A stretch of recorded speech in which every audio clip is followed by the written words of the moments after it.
하나님 말씀은 고린도전서 15장 1절로 11절 말씀입니다. 복음으로 말미암아 구원을 받으리라. 바울이 성도들에게 권면함에 있어서 복음의 본질, 가장 기본적인 것들을 다시 상기시켜 주므로 성도들을 새롭게 하고 있습니다. 우리가 날마다 새로워지는 것은 날마다 새로운 것을 더 얻기 때문이 아니라 복음의 본질로 다시 되돌아가기 때문에 그렇습니다. 근본적인 우리의 개혁은 본래 하나님이 주셨던 복음의 본질로 다시 돌아가는 것. 구원의 진리는 발전이 있는 것이 아니에요. 세상의 철학과 학문과 이론은 계속해서 발전적이고 진화해요. 복음은 진화하는 것이 아닙니다. 복음은 본질 그대로예요. 그래서 자꾸 세상의 옷을 자꾸 복음이 입으려고 할 때 우리는 단호히 거부하고 그 옷을 자꾸 벗어내는 작업이 우리 신앙의 본질임을 우리가 알아야 됩니다. 그래서 바울도 당시의 거짓 교사들을 향하여 옛날 같으면 자기가 가지고 있는 철학과 학문을 가지고 저들의 사고방식에 맞춰서 뭔가를 고상하게 전하려고 했을 텐데 바울은 그렇게 하지 않습니다. 복음의 본질만 다시 전하는 것입니다. 그래서 오늘도 우리가 복음의 본질을 다시 한 번 더 붙잡고 새롭게 시작할 수 있는 은혜가 있기를 바랍니다. 초대교회에 있던 이단 사상은 주로 당시에 만연했던 영혼은 선하고 육체는 악하다고 하는 고대 헬라 철학의 이원론의 사상과 함께 그리스도의 육체가 무덤 속에서 사라져 버렸다는 당시의 거짓된 소문으로 인하여 실제로 예수께서 부활하신 것은 역사적 사실이 아니라 영적인 부활 사건으로 단지 예수님의 가르침을 따르는 성도들의 삶 속에서 경험되는 사건이라는 주장들이 그 배경에 있었습니다. 예수님이 부활하셨는데 실질적으로 죽은 자가 살아난 것이 아니라 가르침을 받은 자들의 그 마음 속에서 그의 삶이 그 가르침으로 인하여 변화됨으로 예수 그리스도의 모습이 그렇게 사람들을 통해서 비춰졌다는 것이에요. 아, 저 사람을 보니까 예수님의 가르침이 보인다? 바로 그것이 예수님의 부활이라는 거예요. 그래서 역사적 사건을 부인하고 영적인 의미만 그렇게 가져오는 걸로 묘하게 그렇게 말을 한 것입니다. 본문은 이러한 배경하에 있던 고린도 교회 성도들 중 일부분이 그리스도의 부활 사건에 대하여 회의적인 태도와 함께 그리스도의 부활이 성도의 부활의 보증이 됨을 온전히 믿지 못하고 있던 것을 바울이 보았기에 바울은 그리스도의 부활에 대한 불신은 신앙의 근거를 뒤흔드는 것이며 부활을 믿지 않는 것은 그리스도를 믿는 것이 아니라는 사실을 아주 분명하게 증거하고자 했던 것이었습니다. 바울은 우선 자신이 그동안 전했던 복음을 다시 한번 확인시켜 주기를 원했습니다. 본문 1절로 2절에 보면 형제들아 내가 너희에게 전한 복음을 너희에게 알게 하노니 이는 너희가 받은 것이요 또 그 가운데 선 것이라. 너희가 만일 내가 전한 그 말을 굳게 지키고 헛되이 믿지 아니하였으면 그로 말미암아 구원을 받으리라. 바울은 예수 그리스도에 대하여 자신이 전했던 그 복음은 이미 성도들이 믿음으로 받고 그 믿음 위에 삶을 새롭게 하였던 것이라고 하면서 성도들 안에는 이미 온전한 구원의 복음이 부족함 없이 증거되었음을 분명히 하였습니다. 전해준 것으로 더 이상 필요가 없다라는 것이에요. 근데 많은 거짓 교사들은 나와서 무엇을 말하고 있습니까? 그것이 부족하다는 것이에요. 좀 더 우리의 삶을 새롭게 하고 확실케 하고 구원을 보증하는 새로운 것을 깨달아야 된다고 하고 그것을 자신이 깨달았다고 하고 그것을 자꾸 가르치려고 하는 거예요. 삶 속에서 좀 답답하고 뭔가 어떤 신앙의 회의가 오기 시작하니까 좀 더 새로운 것을 찾으려는 성도들의 그 불신과 불안함에다 자꾸 거짓 교사들이 그렇게 미혹하게 하는 것입니다. 그것은 옛날만 있는 것이 아니라 지금도 우리 교회 안에서도 똑같이 일어나고 있는 내용들입니다. 복음은 어떠한 신비한 종교적 이론과 철학 사상이 아닙니다. 세상의 진리와 철학은 사람들의 생각이 변화함에 따라 새로운 가치체계로 끊임없이 진화하고 있지만 복음은 이러한 저들의 생각에 어떠한 동의를 구하거나 저들이 원하는 대로 합리적 명분을 계속해서 제공해주고 있지 않습니다. 복음은 구원을 얻게 하기 위한 어떠한 가르침이 아니라 하나님께서 친히 계시하시고 이루어주신 역사적 사건을 그대로 온전히 믿는 것입니다.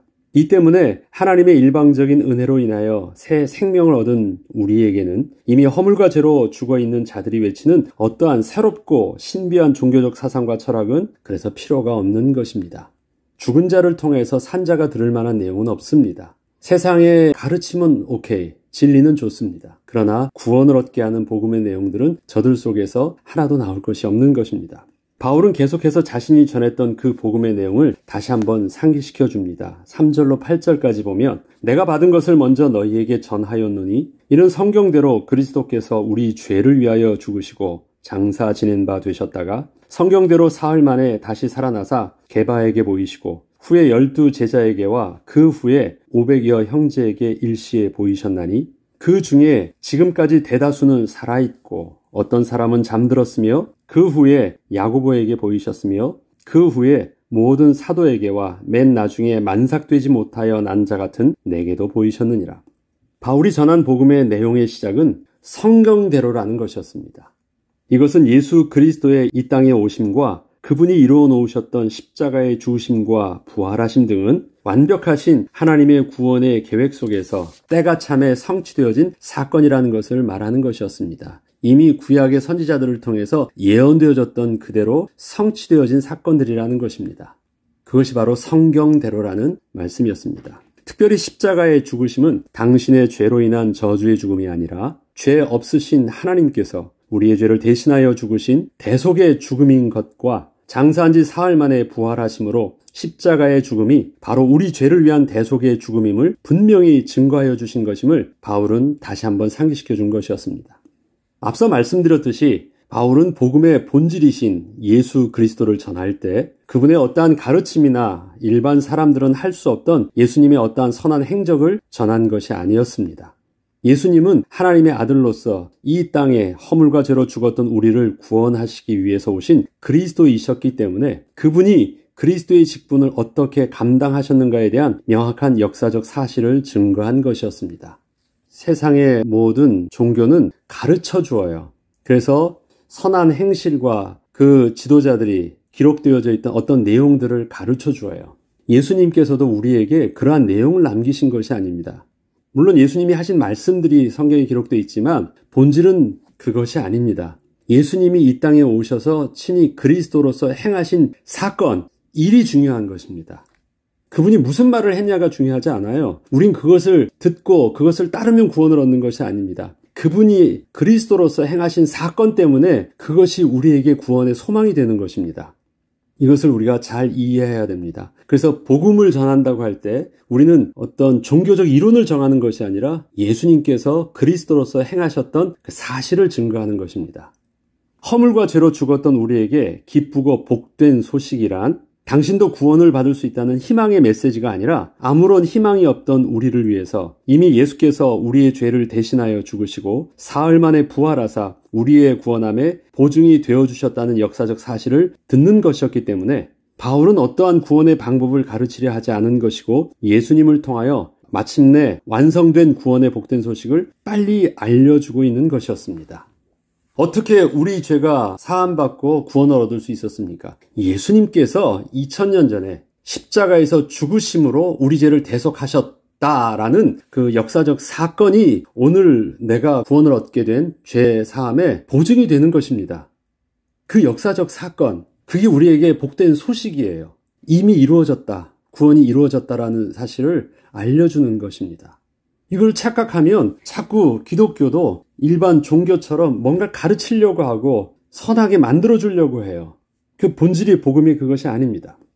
바울은 하나님의 저주를 받아 마땅했던 자신이 어떻게 사도가 되어 복음을 전하게 되었는지를 정직하게 간증함으로 복음의 내용을 이어나갔습니다. 9절로 11절에 보면 나는 사도 중에 가장 작은 자라 나는 하나님의 교회를 박해하였으므로 사도라 칭함 받기를 감당치 못할 자니라. 그러나 내가 나 된 것은 하나님의 은혜로 된 것이니 내게 주신 그의 은혜가 헛되지 아니하여 내가 모든 사도보다 더 많이 수고하였으나 내가 한 것이 아니요 오직 나와 함께 하신 하나님의 은혜로라. 그러므로 나나 그들이나 이같이 전파함에 너희도 이같이 믿었느니라. 이같이 전파한 그 복음의 본질, 그것이 바로 예수 그리스도께서 행하셨던 십자가의 죽으심과 부활하심과 또 승천하심과 다시 오실 주님, 재림하실 그분에 대한 명확한 내용을 자기도 그렇게 듣고 자기가 변화됐고 너희에게도 그렇게 전해줘서 너희도 그렇게 변화된 것이었고 사도들도 이러한 복음을 전해서 또 초대교회를 이루었다라는 것, 그것 외에는 없다라는 것을 명확하게 한 것이었습니다. 바울은 자신이 사도여 전도자로서 복음을 전할 수 있었던 것은 어떠한 능력과 자격이 있어서 할 수 있었던 것이 아님을 정직하게 고백하였습니다. 오히려 하나님의 교회를 대적하여 저주받아 마땅한 자였음에도 불구하고 이렇게 복음 전도자가 되었다는 것에 대하여 전적인 하나님의 은혜가 아니고서는 설명할 수 없는 것임을 증거한 것이었습니다. 그리고 현재 교회 내에서 성도들을 미혹해 하는 교사여 거짓 선지자들이 자신들이 깨닫고 전하는 내용들을 통해서 마치 자신들이 아주 특별한 것처럼 스스로를 내세우고 있지만 복음의 진실을 알고 나면 하나님의 은혜가 아니고서는 어떠한 것으로도 설명할 수 없는 것이 바로 복음임을 분명히 하였습니다. 그리고 바울은 나나 그들이나 이같이 전파하매 너희도 이같이 믿었느니라 라는 말씀을 통하여 성도들이 어떻게 그 복음이 자신들에게 믿어지고 받아들여져서 자신들의 삶을 근본적으로 변화시키는 구원의 능력이 되었는지에 대하여 스스로를 되돌아보게 하고 있습니다. 이것은 성도들의 믿음의 근원이 어디서부터 왔었는지를 상기시켜 준 것이었습니다. 바울은 성도들이 가지고 있던 믿음에 대하여 설명을 할 때 거짓 교사들은 자신들이 가르치는 거짓 사상이 믿음을 더욱 크게 하여 구원에 이르게 하는 것처럼 미혹을 하고 있었으나 믿음은 신비한 영적 가르침에 의하여 점점 더 새로워지는 것이 아니라 이미 우리가 전한 예수 그리스도를 온전히 우리의 구원자 되심으로 믿고 영접할 때 예수님께서 우리 가운데 성령으로 함께하사 그리스도의 장성한 분량에 이르기까지 오늘도 우리를 이끄시고 또한 거룩하게 변화시켜 주시는 그것이 바로 믿음의 본질임을 증거하였습니다. 우리의 복음은 하나님의 은혜로 우리에게 다가온 것입니다. 우리에게 그 예수 그리스도께서 구원자 되심을 들려지게 하신 것입니다. 내가 들었다고요? 아니에요. 들려진 거예요. 내가 믿은 것이 아니라 믿어진 것입니다. 주님이 내게 찾아오신 것이라는 거예요. 주님의 일방적인 은혜가 아니었으면 나는 반응할 수 없었다라는 것입니다. 그런데 거짓 교사들은 어떻게 합니까? 그 은혜를 증거하는 것이 아니라 내가 전하면 나의 이 신비한 능력과 이 가르침과 내가 깨달음이 있는데 이것을 당신도 듣기만 하면 당신도 구원을 얻을 수 있는 것처럼 말을 해요. 거기에는 은혜의 본질이 없는 것입니다. 지금에 있는 모든 이단 사상도 동일하게 그렇게 증거하면서 바로 나를 찾아온 당신이 복 있는 자고 당신이 택함 받은 자고 이것을 깨달은 우리만이 구원을 얻은 하나님의 백성이라는 어리석은 사상들을 그렇게 이단 사상은 전하고 있는 것입니다. 복음의 신비는 예수 그리스도를 증거할 때 그 현장에 예수의 영 되신 성령께서 함께 역사하여 주사 구원 얻는 믿음을 얻게 하여 주시는 비밀에 있습니다. 복음을 증거하지만 그 현장에 하나님께서 함께하여 주셔서 생명의 역사를 전하게 하시고 생명의 비밀을 듣게 하시고 믿게 하시는 창조자 하나님의 역사가 복음의 신비라는 거예요. 어떠한 내용에 있지 않고 성령의 역사가 아니면 어느 누구도 구원을 얻는 믿음에 이를 수 없으며 구원의 복음을 들을 수도 없기 때문입니다. 그래서 깊고 특별한 복음이 아니라 우리는 정직한 복음, 정확한 복음을 전하는 것입니다. 주께서 우리에게 전해주셨던 예수 그리스도의 생명의 복음을 그 내용들을 온전히 전하는 것입니다. 우리가 인터넷, 유튜브를 요즘에 보면 짧게 전하려고 하니까 자꾸 신앙을 뭔가 어떤 방법적으로 이렇게 잘 믿는 법, 잘 응답받는 법, 뭔가 이렇게 방법적인 면에서 제시해 주려고 해요. 우리 귀를 솔깃하게 합니다. 무슨 도가 있는 것처럼, 비법이 있는 것처럼 접근을 해요. 비법은 없습니다. 우리가 하나님 앞에 거룩한 모습으로, 정직한 모습으로 우리가 서게 될 때 하나님이 우리에게 들려주시는 은혜에 있습니다. 전하는 자의 능력이 아니라 아무리 어려운 말이라도 믿음의 눈을 열어서 듣게 하시면 하나님은 어린아이도 그 복음을 듣게 할 것입니다. 그러나 아무리 단순한 복음도 하나님이 눈을 닫아주시고 귀를 닫아주시면 아무것도 듣지 못하고 보지 못할 것입니다. 우리는 언제나 하나님 앞에 서는 모습, 하나님의 은혜 앞에 우리가 서는 훈련을 해야 됩니다. 비법에 있지 않고 성령 하나님의 역사가 오늘도 은혜로 우리 가운데 다가옴에 있습니다. 우리에게 주신 복음의 은혜를 오늘도 다시 한번 상기하고 감사함으로 하나님이 주신 또한 오늘의 삶을 또 새롭게 은혜로 시작하는 하루가 되길 주의 이름으로 축복합니다. 기도하겠습니다. 하나님 아버지, 우리가 구원을 얻은 것은 비법을 터득한 것이 아니었습니다. 하나님이 허물과 죄로 멸망받아 마땅한 우리를 은혜로 택하셔서 하나님의 거룩한 백성으로 삼아주셨기 때문이었습니다.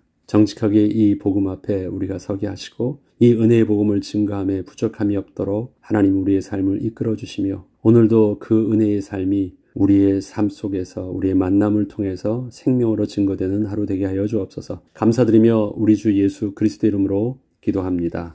아멘.